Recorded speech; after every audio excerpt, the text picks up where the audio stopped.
All right, so the three of us prepared for this episode by each watching SK8 the Infinity this past weekend.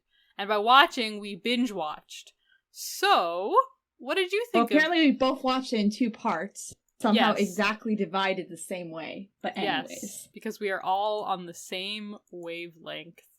Apparently. All right, so this anime about skateboardy boys doing skateboardy things, what did you guys think of it? That's a broad question. Can we talk about how muscular that one character is? Joe? Because Joe's Joe's the most obscenely muscular character I've seen in an anime since I watched Baki.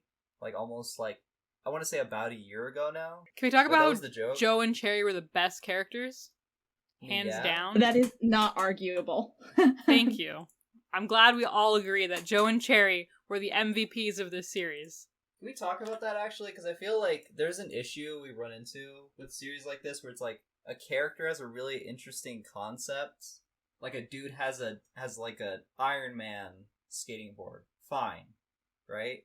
But the main characters are just like some of the most normal people. Like it feels really weird to have really grounded main characters and just have a dude who literally jumps off his skateboard going 35 miles per hour and then pushes himself off a rock and then continues skateboarding while the other guy is like having his supercomputer calculate the curve that he has to go at. Okay, but one of the main characters, to be fair, does have like a snow blizzard follow him, and also I think you missed the scene. Also, I'm pretty sure he's hallucinating when that's happening. Other people are hallucinating.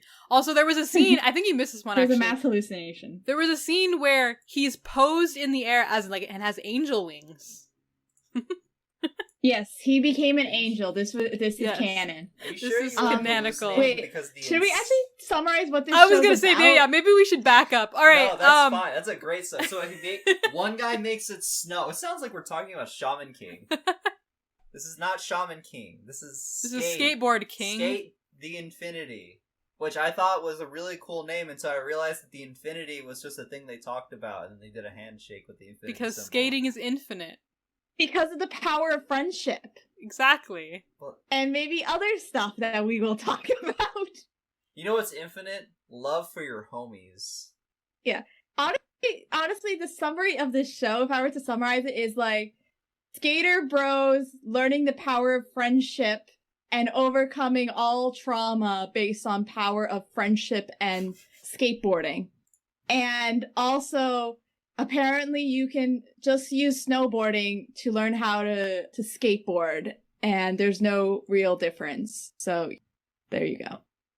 Exactly. You know, I had issues with that until they did the whole snow illusion thing, and then I was all for it. I was like, I don't care if this man ice skated, and he's just like, yeah, now I'm good at skateboarding. I really enjoyed a lot of that. I will say that SK8 the Infinity is not the show you want to look for if you want realism, but if you want a decent story, plays with its themes rather well, especially the theme of friendship and also like the ability of talent to separate people and like trying to overcome that. I feel like they handled those themes really well. So I would pick up the show for that reason, definitely not for the realism. Because I wouldn't say it was very realistic. Yeah, I wouldn't say it was very realistic. What? Okay, you know, it's a good question. At what part do you feel like SK8 the Infinity became a little bit more than just a regular story about skateboarding? Or what part? What part do you think? I would say when a kid who'd only snowboarded successfully duct taped his feet to a skateboard and then successfully beat a basically local version of pro skater in a high-speed death match involving bombs and a rundown factory of some kind.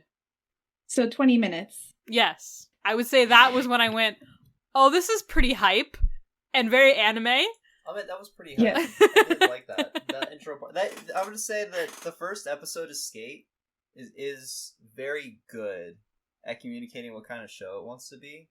I feel like if I do have a complaint, it's like, I would say that sometime after that, it kind of lost some steam. At least for me.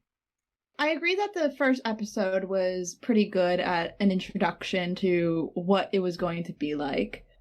I think that, to me, the lack of realism in a sports anime is kind of par to the course. Like, you will have like, oh my goodness, he became the Phoenix or something like that. With like, if you watch Prince of Tennis, or if you watch, oh, well, Prince of Tennis is, I haven't watched a huge amount of sports anime actually, but I think they do similar things with Free as well, but that is becoming a very vague memory that is very hard for me to envision. But yeah, it knows what it is and embraces it. And then some. I would agree. I'm not saying lack of realism is a bad thing either. No. Yeah. I don't think when you go into a sports anime that you're really expecting realism per se. I think you're expecting that they're going to explain some of like the how you do things in the sport. And I thought it was really interesting when they were talking about how you actually skateboard. And I'm like, I want to do that now. And that's like a sign of a good like sports anime. But yeah, I don't expect if I start skateboarding that I will develop wings or be able to jump 10 feet in the air like these characters can. Yeah, I would say it's far more important than realism is for a show to establish its version of realism and then stick to that. So if its version of realism is wacky, unrealistic skateboardy things, then by all means, show. Go ahead and do your wacky, unrealistic skateboardy things. Exactly. And have fun, because skateboarding should be fun. With friends. With friends. Because if you skate alone, you're sad. Yes. Yes. That is honestly a lesson from this show, it seems like. Yeah, I was gonna say, was that the message? Okay, I feel there like were a couple messages. There was a couple messages, but it didn't solidify it on a single message, which I feel like was kind of like to the detriment I disagree. of my enjoyment of the show. Because I felt like overall with the villain, right? Usually the villain is a vehicle of what they want to communicate to the audience. And I feel like the villain's message was that skating is infinitely fun because there's so many new things to do, so many new people to meet. It's like a gateway to like a whole other world, right? But all that gets closed off to you when all you care about is one thing, like winning, or being by yourself, or being selfish. I actually think the theme was pretty well communicated just because they had 3 different versions of it. So they had, I think his name was like Mia, who was the pro skater who stopped having fun when he went pro and everyone basically abandoned him because of the talent gulf. And then you almost saw that replicated with Langa and Remy, though fortunately they were able to come back together and heal their friendship and prioritize friendship over talent. Yay! And then of course you have the whole thing with the villain. So I feel like by having that sort of like threefold example, I do feel like they managed to hammer the theme in pretty well, but I do agree with you that the way they handled the villain was not super great, and I know you kind of want to talk about that. So I don't know if you want I just want to add one thing before we go away from this topic. I'll say, like, of the 2 messages, I do really think that the message about the gap of ability is one that I don't see a lot of series do, and I do think they did that one very well. The other one, not so much, but, like, I was there for, like, kind of that discussion about difference in abilities and finding happiness in what you can do and still push yourself to your best. Yeah, I would agree. I do think it, like, kind of communicated that of, like, sometimes you're not going to be good at something, do it anyway. And I feel like that's an especially important message, because I feel like a lot of people give up on things because they don't see themselves as, like, particularly talented at them. I mean, I'm guilty of that. I kind of wish that I continued playing the violin. I got discouraged in my musical ability, and I wish that I'd continued it as a hobby instead of worrying so much about whether or not I was good at it or ever going to become like a pro. So I feel like that's just a really important message, and I do think that I agree with you. Skate did communicate that pretty well. I feel like that's a very crucial part about sports, general culture that I feel like doesn't get focused on a lot. And it's something that I've seen some other sports anime talk about a little bit. Spoilers for, what's it called? Hajime no Ippo, by the way, just in case any of you guys watch or read that, is a very famous series about boxing that's been around for a very long time. And one of the most recent developments is that the main character is actually thinking of getting out of boxing and thinking of going into becoming a coach instead. And there's like a bunch of things about his mindset around that. I feel like it's overall a really nice and interesting development for his character. So I was really happy to see that in SK8 the Infinity, they went kind of a similar direction with Remy. Mm-hmm. So Remy is a Reiki. I think it's Reiki. I think it's Reiki. They went the similar direction with Reiki, and they also implied there was a similar backstory to the guy who ran the skate shop. Yeah. Because I feel like overall they describe a lot of things in terms of each character's ability to be good at skating, but they don't usually describe other parts of their lives. Like, I feel like there's a testament to a lot of other characters that they all hold different jobs or things that they're skilled at, but one of their main passions is skating. It's just not the one they focus all of their energy into every day. And I feel like that's a thing with you can do a lot with younger characters, but when it comes to like the other adult characters in the series, like Joe and Cherry, right? And Love Matador, is that they can't just be skating all day every day. And I feel like that was a very nice like leeway into what happens to your love for a sport when you become an adult and you're not a pro, but you really like Yeah, it. I think that it was a very nice change of pace. Like, you do have, like, the two main characters being high schoolers because anime. But because it wasn't focused on, like, high school level based competitions, you were able to have the whole cast be pretty varied in terms of their ages. Like, you have Mia, who, I don't know if they say what he's in, but, you know, he's most likely middle school or elementary school, I'd assume. And then, like, the grown-up characters, we know that one of them's 24, which is like 60 in anime years or something, though admittedly he doesn't look 24. And then we don't know the age of the other characters, but it's implied that, you know, they've been there for a while and they've been out of high school for a while, but they're still pursuing their passions, even if they're, like, not doing it for money or anything like that. Yeah. I kind of like how, like, they acknowledge that really explicitly with the secretary character, because the secretary character even gives, like, that kind of perspective that a lot of people get stuck in, which is, like, this isn't worth doing because you'll never get anywhere with it. And I like that he kind of, like, proposed that idea and had the kids kind of, like, push against it while having those adult examples of people who also pushed against it, some in more healthy ways than others, but just in general. Yeah, I'd actually say, like, that secretary character, Takadashi, I might be pronouncing his name wrong, but I'd say besides Reiki, I'd say he's the one that goes through the most substantial character development in the story. Yeah, I'd agree with that. I felt like his arc was, you know, we can go into Adam soon, but, you know, I felt like Tadashi's arc was very interesting. I will say, like, I liked Reiki's arc, I liked Tadashi's arc, and, you know, they're kind of like paralleled developments that happen. I do have a scene between Reiki and Tadashi that I kind of want to discuss later, though, but later. But I think, yeah, I did like what they did there.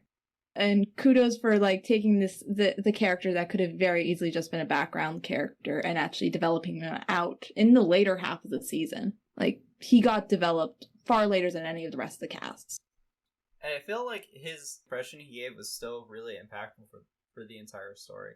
Like, I feel like that was kind of my issue, is that with the show overall, is that I felt like a lot of characters, you know, were able to be spread out a bit more, able to be explained or see a lot of development for them. And I feel like when it came to how invested I felt in a lot of the characters, my feelings toward, like, the main two weren't as, like, I would say developed as it was for, like, other characters in the series.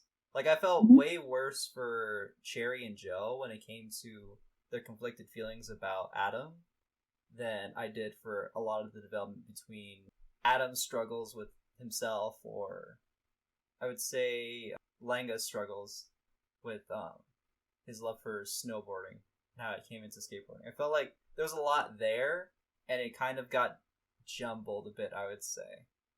Yeah, it almost felt like they cut some of Langa's stuff out, because I totally understood Reiki's arc, but Langa, it was just that, like, oh, I'm really good at this and I just want to do it more, and I feel like the psychology behind it got a little bit lost. Like, I feel like they should have done a little bit more with maybe he was trying to feel close to his father, or it's like some sort of concrete motivation other than having fun, right? It almost just felt like he was kind of like chasing a high and then leaving everyone else behind. But like, by having some sort of like concrete motivation, they could have made that more interesting, I think, and a little more understandable. Yeah. I definitely felt like Langa was of, like, the main, like, 10 characters or whatever, he is the least interesting. Which is really funny when you think about the fact that the series spends, I would say, about like half, if not 3/4 of its time focusing on Langa and his stunts. I would have to say a lot of the visual gags that they have surrounding Langa are very interesting. They're very cool to watch. I think like a big thing that anime is taking advantage of the fact recently is it's a visual form of storytelling.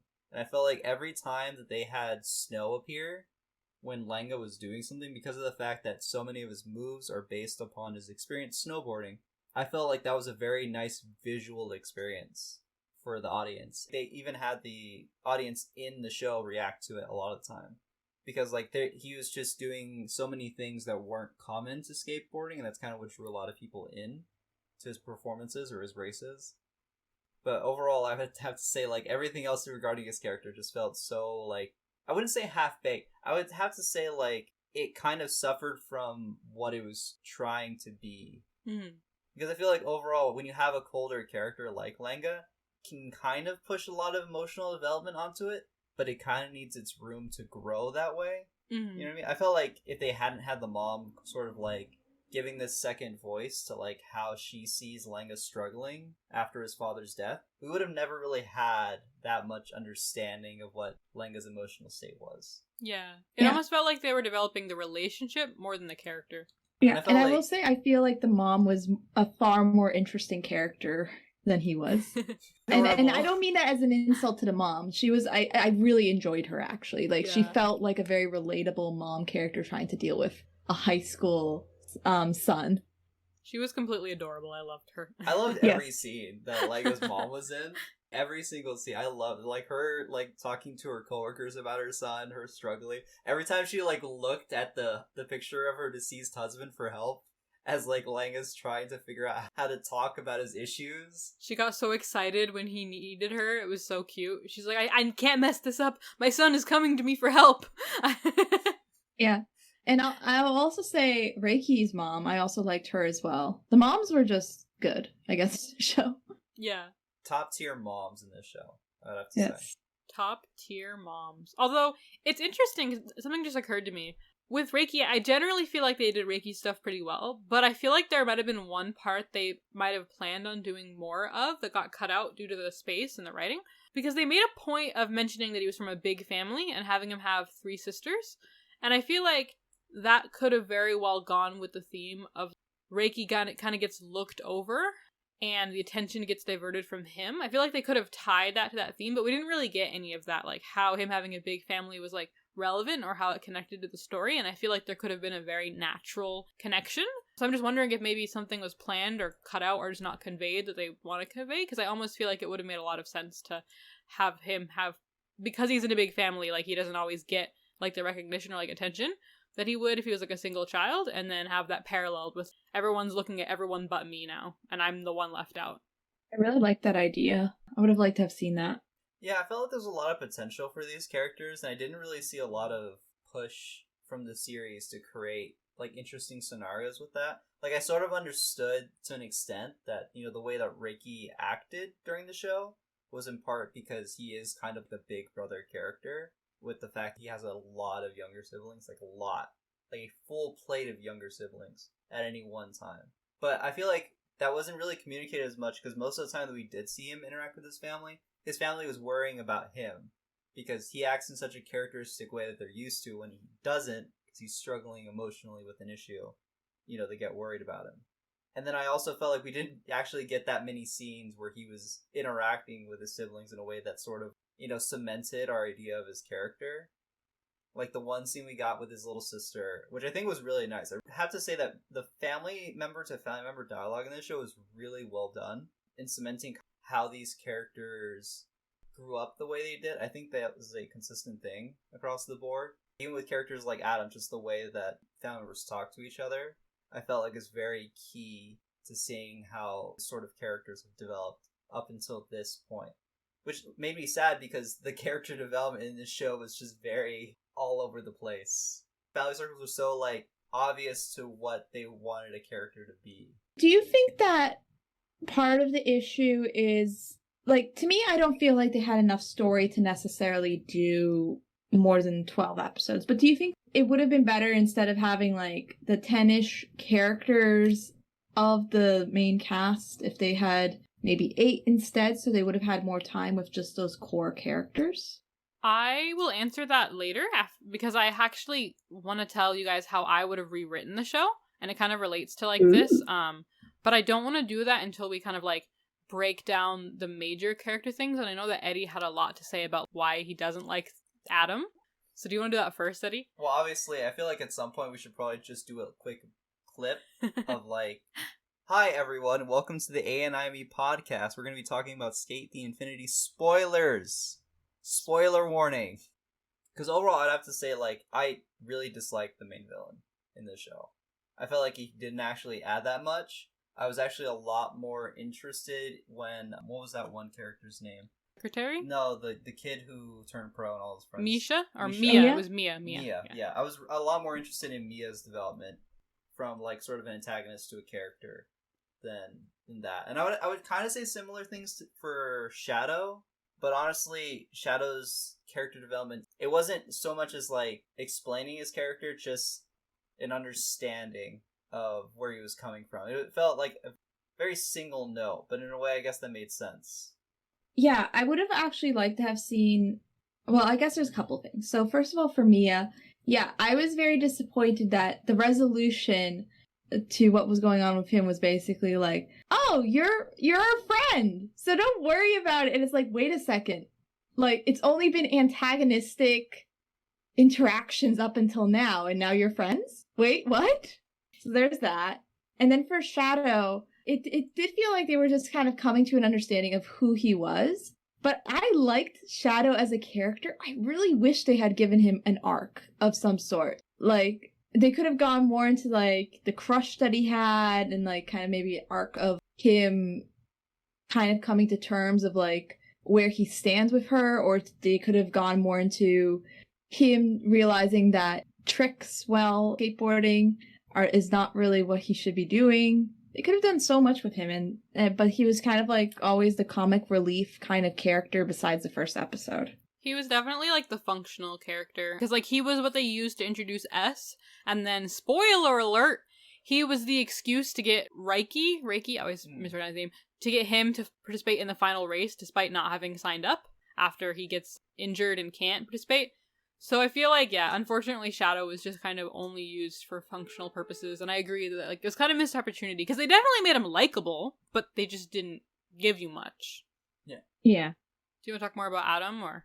No, I would just have to say, like, overall, just to cement, like, kind of my point on this, is I really enjoyed a lot of the character ideas in this series.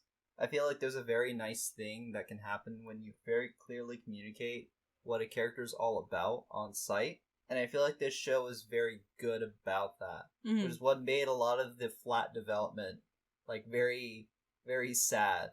Yeah. On site, I thought Langa seemed like an interesting character in terms of, like, he was very obviously the cool, like, guarded type, right? And there was a lot of interesting things about him sort of breaking that mold, because he wasn't very good at skateboarding, at least in the first part, until he, like, really pushed himself. And I was really sad to see that a lot of that development just kind of got thrown out the window when it came to him just being good.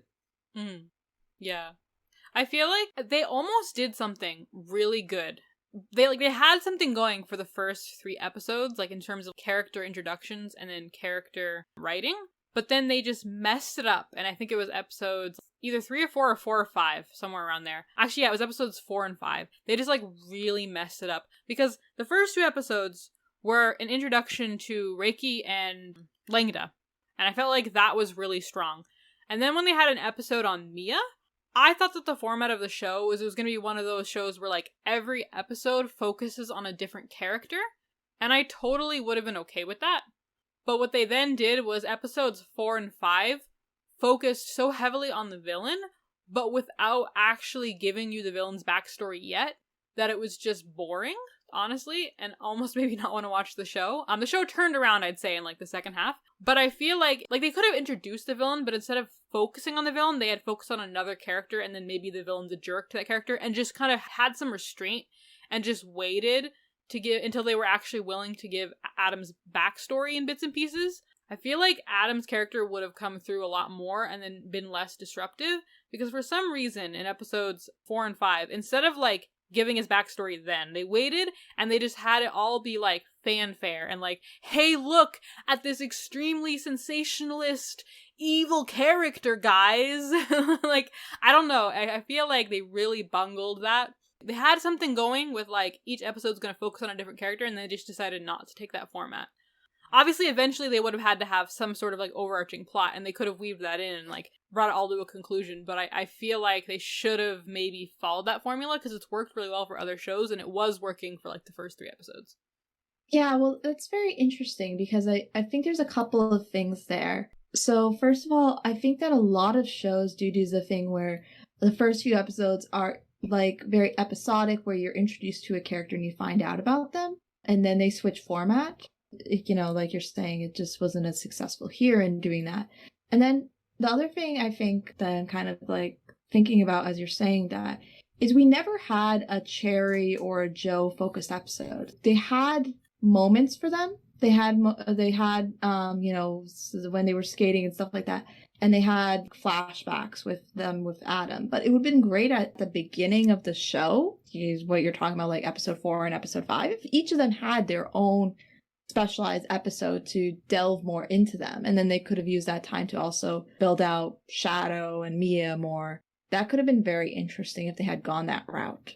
That's kind of what I mean, is I think like even if everyone doesn't get their own episode, using the other they already did this thing where they used other characters to make Adam interesting, because a lot of the focus was on how other characters' relationships with Adam were like complex and how Adam affected the other people. So if they're gonna do that, I wish that they had just had some restraint with Adam in the first place. Like, had the earlier episodes focus on the people around him and how they impacted him, and then wait till later to really even focus on him, and then give him his own episode where it dealt with the aunt stuff, rather than just introducing him as this wacky, creepy matador of love for 2 episodes. That was also just way too long.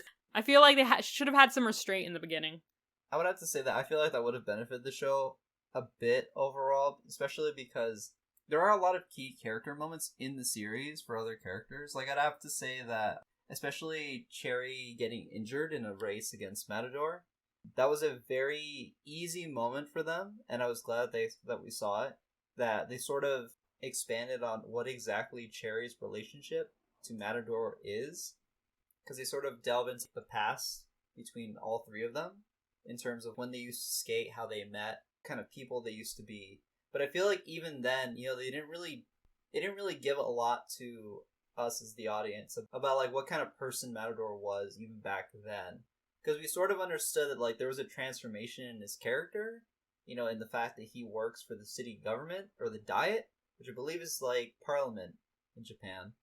I wasn't sure if that was a real term until we would just watch Princess Jellyfish and it was repeated. Yeah. I was like, Diet? Is that what they call it? In explaining that, you know, he has a very high stress job, he has a very demanding job, and skating is kind of his outlet for it. But I feel like even then, besides the fact that, you know, he comes from a very affluent family and he has a very abusive family, we didn't really get all that much out of even the flashbacks. Which I felt like in a show where you're throwing the villain in our face, like at least once, if not twice, every episode, it's kind of a point of like, okay, if this is meant to be cartoony, then it should be more cartoony, because this feels very dramatic. For having a guy dressed up as a matador come in and beat people with his skateboard in the middle of a race.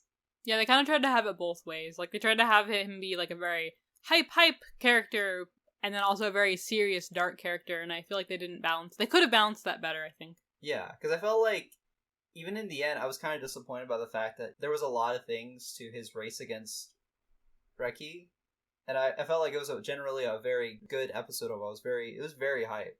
I really enjoyed that race. It was just very sad because a lot of development they hadn't given Reki until that moment. Like, I felt like the feud between him and Langda had already dragged on a bit too long for a series that was only going to be 12 episodes. And I felt like this episode was a very nice push from him sulking about the fact that he wasn't as talented to kind of just figuring out the way he wants to skate.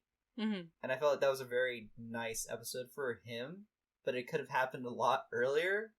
And also the fact that, like, seeing Adam's psyche break a little bit in frustration over losing a hand to Reki in terms of being outsmarted.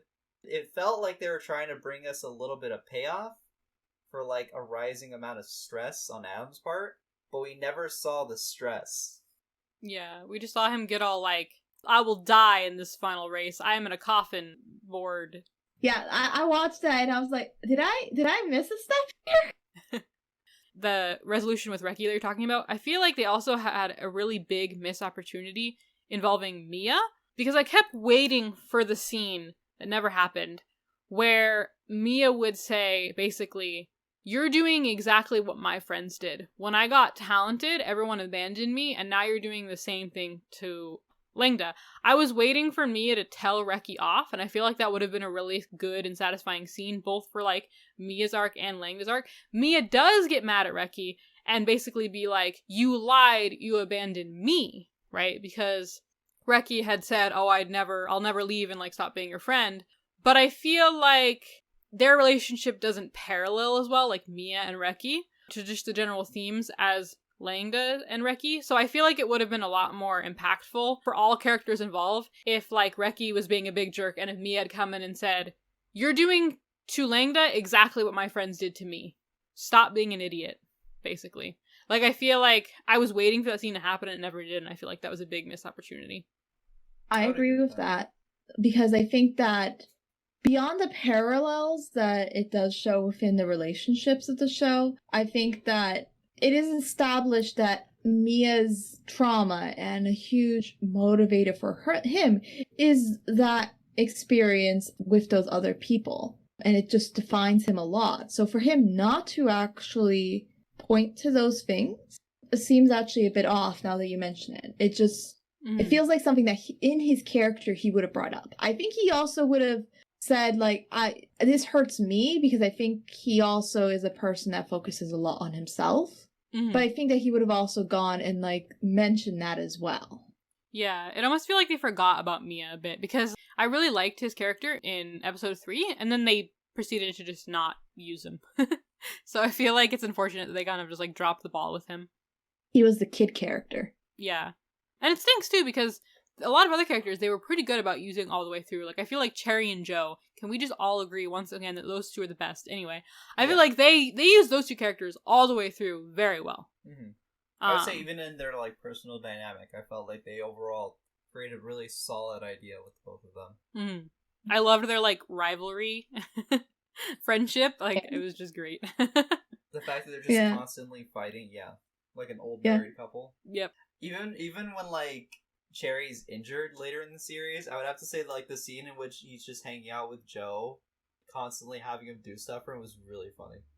So I was gonna say, like, also when they, like, showed, like, what is everyone up to afterwards, like, at the end of the show, Cherry and Joe had the best moment when he's like, hey, I'm gonna just go and get a signing from my friend. Like, Joe's like, that's fine. And then he goes and Cherry's like, no, you're gonna get, like, just, like, slammed by me even here.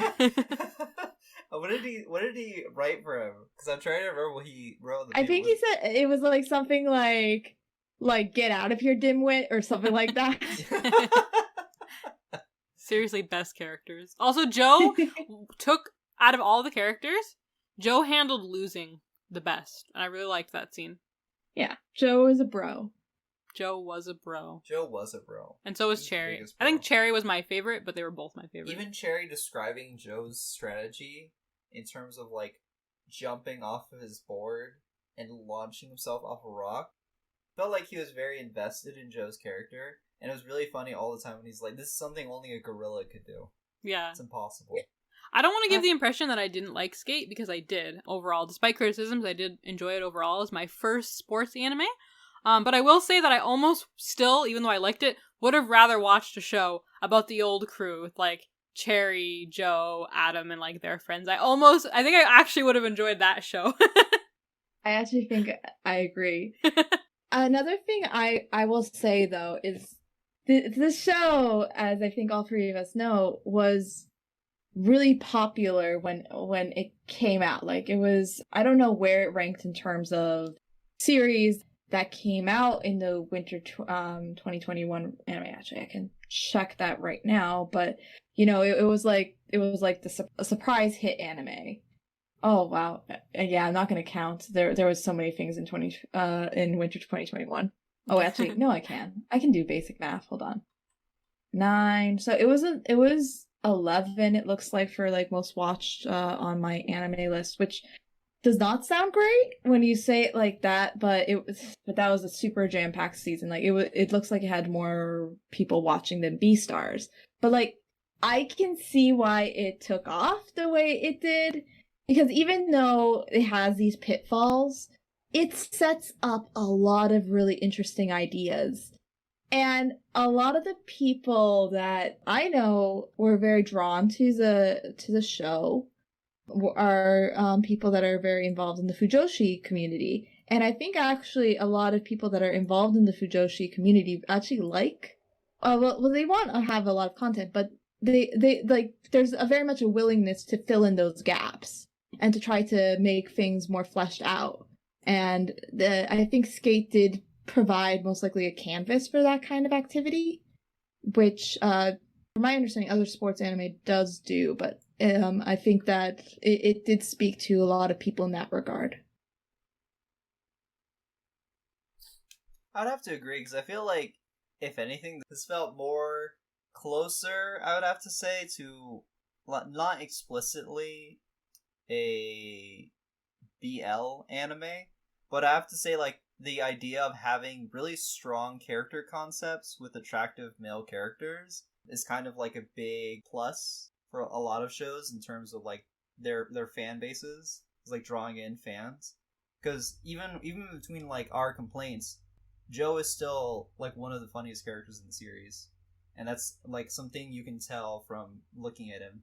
And I feel like with other series like that, we watched Whimsy, a little bit of Sanrio Boys, and although you probably don't remember it as well, you understand that the characters are trying to define very specific personality types. Yeah. Because it's kind of what draws people in. I'm actually, like, I don't really feel equipped to talk about it because I feel like I don't have a lot of background in yaoi and, like, Fujoshi culture, but I will say that it is something that continues piquing my interest to, like, to learn more about, because I do find sort of, like, the portrayals of masculinity in anime very, very interesting, and it was definitely something that I was thinking about as we watched Skate, and I would be interested in potentially, like, comparing it and contrasting it to, like, a more explicitly, like, yaoi considered show.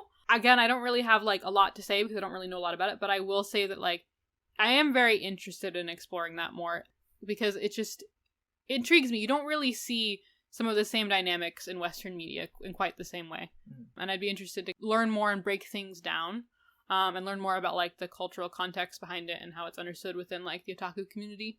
Because I find it really interesting that even within shows that aren't considered yaoi, there is such an interest in, like, appealing to sort of, like, yaoi tropes. I just find that, like, really interesting, like, as part of the medium. Yeah.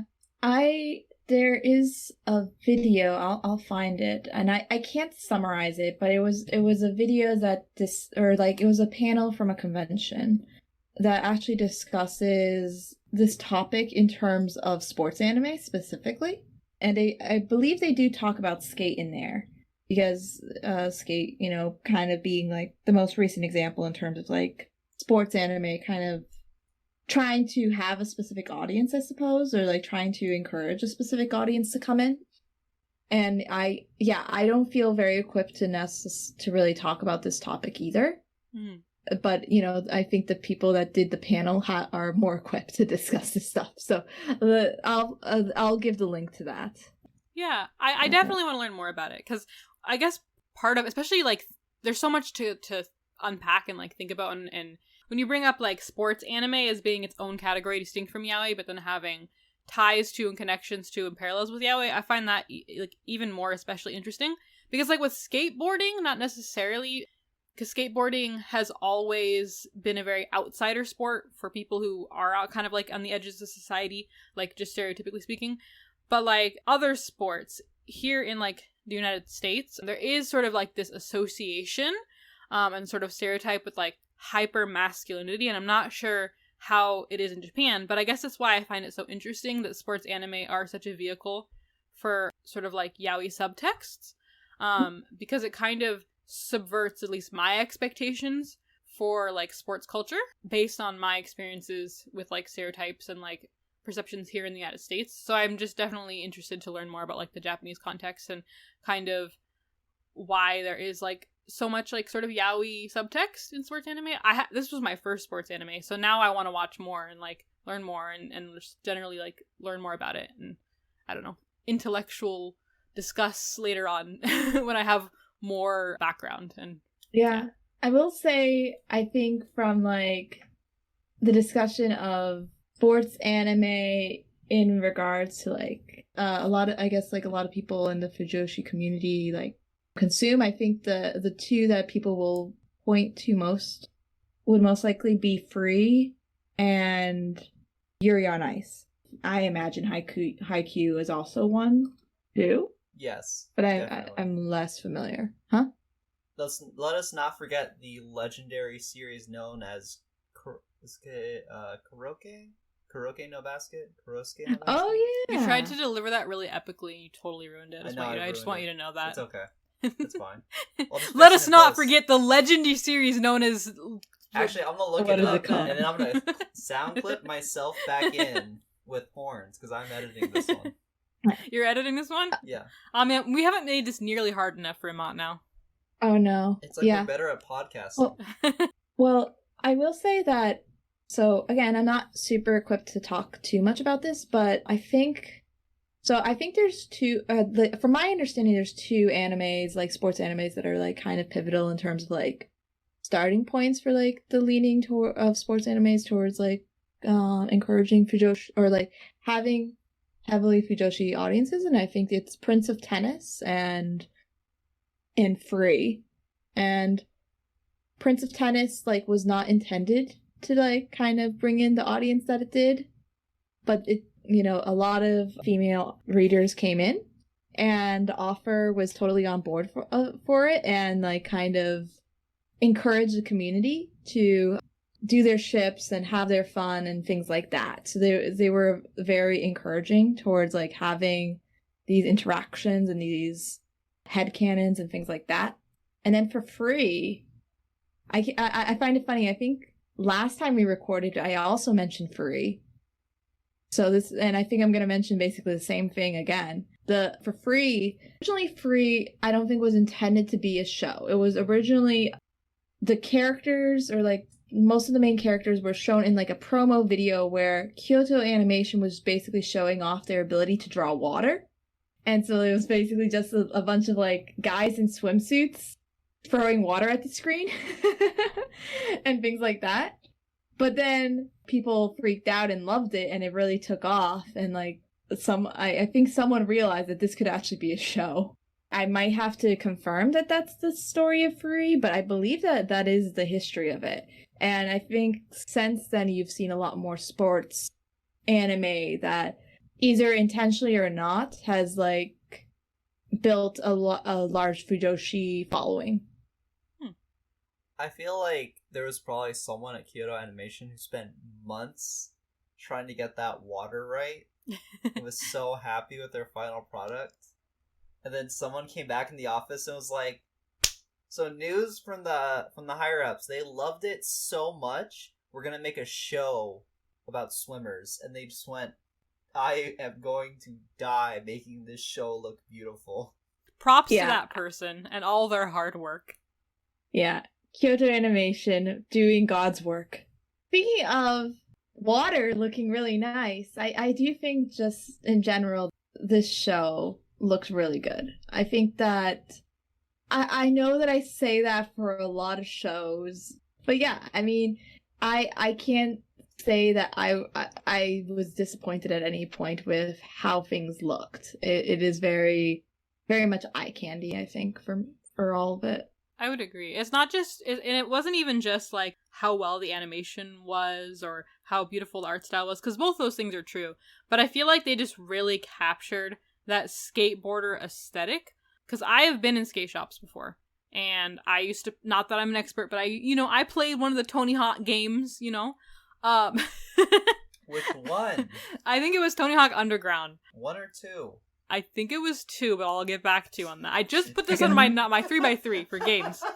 But I just want to say, like, based on that limited experience, I felt like they nailed the skate aesthetic really well. Like, I feel like somebody on this team played Tony Hawk games. I feel like someone on this team was Tony Hawk. And I think Tony Hawk made an amazing anime.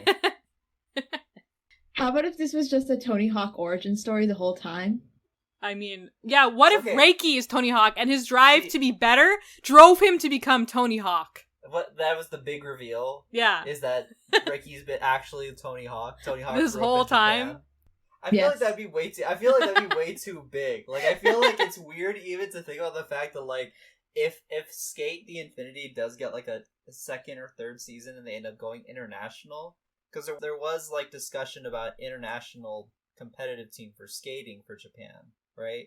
I would feel so weird seeing like an animated Tony Hawk show up and be like, "Hey, okay, how's it going, skaters?" That would be pretty great, though. I'm not gonna lie, that'd be pretty great. I'd be on board. I'm not saying it's bad. I would feel so strange. I would actually have to like bring up to the fact too that like a lot of the Tony Hawk games had a very particular aesthetic, and yeah, I would say that this show did fit into them very well. The only thing that was really missing was the cartoony villain, which I feel like they did try to add in, not very well, sadly enough. Yeah, not very well. I feel like what could have been a great villain could have been like a parent or somebody who didn't want their kid involved in street culture, and then like challenges one of them to like, because he used to skateboard, to like a skate race, and if like I win, you'll give up skating, but if you win, I'll let you skate. Fully expecting for like the parent to win, and then the kid kicks their butt or something like that. Something a little more tied to like. There's a lot of, I don't know. There's a lot of age dynamics. I feel like because of the fact that they opened it up to not being just high school kids, there are a lot of age dynamics they could have played with. I agree. Like there could have just been someone who was a skater who gave up on it. Because they had to, do a real job. Or because of its reputation. Could have been really negative about it to one of the main characters. And then they, in trying to push them off of it, right, they redeveloped their own passion for skateboarding. Because of the fact that they witness a lot of the main characters' love and passion for the sport. Yeah. But I feel like that's something they do a lot in this type of series. And I feel like, they kind of did a nice balance of we're touching on some things that aren't usually in sports anime along with the general things. I just feel like where they struggled a lot was with the characters. Yeah. Speaking of love and passion, I just want to say, like, it'll be my final thing. This was my first sports anime. I know I mentioned that. And I also know I just mentioned that I had some minimal interest in skateboarding. But generally speaking, skateboarding is not something I would typically seek out in media. I'm not really a sports person. So I wasn't sure going into my first sports anime, like what my experience would be. And I just want to say, all criticisms aside, I am just continuously amazed. After watching food anime, now after watching sports anime, I am just continuously amazed at anime's ability to make you feel hype and passion about things you're not typically interested in. Like, just the more I watch anime, the more, I guess, open my mind becomes to watch things I wouldn't typically watch, because I know that anime can probably sell it. There was just like so much hype, and I don't know, I almost want to watch more sports anime now. And so I just wanted to say that, because I really do value this experience of watching the podcast and watching things I wouldn't typically watch. So thank you guys. Thank you, anime. And yeah, just wanted to say that. Thank you, viewers. Thank you, like viewers. And subscribe. Yes, please like and subscribe. If you skate. Or if you don't skate, it's up to you. Yeah. Yeah, and feel free to recommend us shows to watch. For sure. Yeah. I do think before we go, we should give a rating. Like, each of us should give a rating. Yeah, definitely. I would give SK8 the Infinity an 8 out of infinity. An 8, really? Oh my god. That math works out to like a really low number. 8 divided by 8 would be 1. No, it's infinity. But that's just a sideways 8. I don't think that's how that works. Hold on. He just gave SK8 a 1. Everyone hate on Eddy in the comments for insulting your favorite anime. No, I would never give it a 1. There is like a specific series that I've named before that deserves that rating. I actually just got into an argument with someone at a bar about this, so I don't want to bring up the Curse series. Yeah, we don't name the Curse we series. We don't name the Curse series. We just continuously call it the Curse series. The Forbidden series. Yes. Will never show up on this Okay, podcast, wait, so you're gonna give it an 8? But I'm gonna give it an 8. I'm surprised, because it seemed like, out of the two of us, it almost seemed like I liked it a little bit more than you. And I'm giving it a 7. So I just wonder if we just have different rating scales. Like, I actually really liked it, but I definitely think there are some things that keep it from being an 8 for me. Yeah. So, interesting. Okay, so 8, 7, and what would you say, Otno? Okay, so let me be clear before I give this rating. Yes, all of us have different rating systems. I consider a 5 to be average, which means that it's as good as, like, you know, a standard show. So let me be clear. So a 5 is an okay show. That's not a bad thing. I think I'd say maybe like a 6 or a 6.5. Okay. So it's above average to me, but it's not spectacular. Okay. That's fair. And I actually just remembered I was going to give it a 7.5. I totally forgot. So we have an 8, 6.5, a 7.5. We divide those by 3. And our ANIME podcast score for SK8 the Infinity, it's actually perfect because it's 7.333333333 times infinity. Well, infinity times. So there we go. Perfect. That was way too much setup. This was planned, clearly. It wasn't planned, but it worked out. There's an infinite number of 3s after review. The 7. We were paid off. I wish we were. So I noticed on my anime list, SK8 has an 8.02. I feel like maybe there's just people there just purposely trying to nudge it to just being exactly an 8. No, they should nudge it to be a 0.333333333. Oh my god. Look, maybe. The only infinity in the show was, like, metaphorical. And the little infinity sign they do with their hands, which is supposed to represent the metaphor. So I know, you did. Oh my god. I thought, like, among, like, general, like, anime sports thing, that felt the dumbest, I have to say. Okay, that's our thoughts on SK8 You the are Infinity. My friend. Yeah. Anyways, yes. Yeah. Have a great day, everybody. Thank you. Have a great time. Bye. Woo!